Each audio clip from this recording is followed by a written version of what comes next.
عربوں کی تاریخ کا حصہ چہارم۔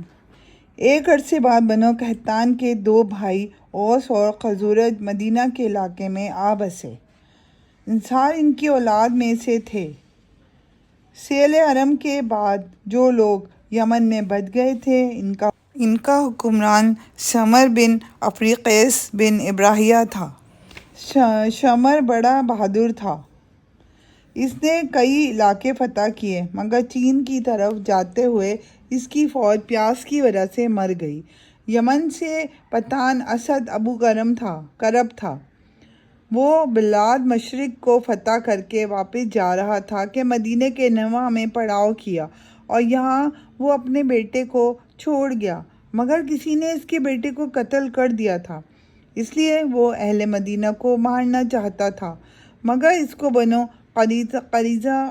قریظہ کے دو عالموں نے ایسے کرنے سے منع کیا اور اسے بتایا کہ ایک زمانے کے بعد قریش میں ایک پیغمبر پیدا ہوگا اور وہ یہاں آ کر رہے گا۔ وہ اس خوشخبری کو سن کر یہودی بن گیا۔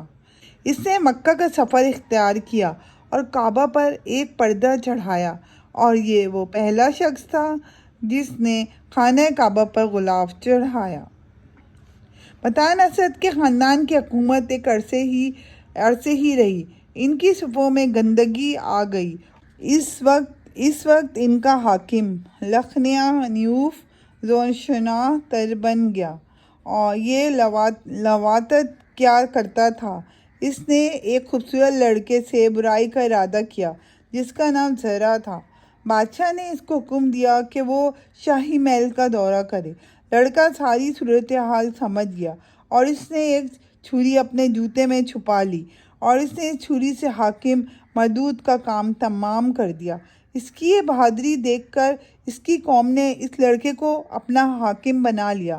اس کا لقب ذونواس رکھا۔ اسی نے لوگوں کو یہودیت کی تعلیم دی اور جو یہودیت سے انکار کرتا اس کو آگ کی خندق میں ڈلوا دیا کرتا تھا۔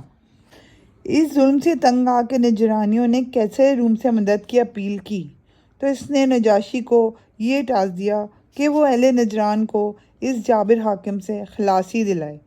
نجاشی نے اریاد کو جو دستہ اس ذونواس کی سرکوبی کے لیے بھیجا تھا اس میں ابرہہ تھا۔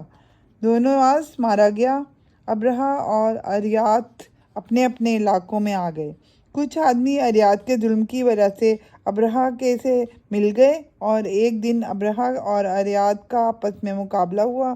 اس مقابلے میں اریاد مارا گیا اور ابرہہ حاکم بن گیا۔ یہ وہی ابرہہ تھا جس نے کعبہ کو ڈھانے کا ارادہ کیا تھا اور اپنے لاؤ لشکر سمیت لوگوں کے لیے قیامت تک سامان عبرت کر گیا۔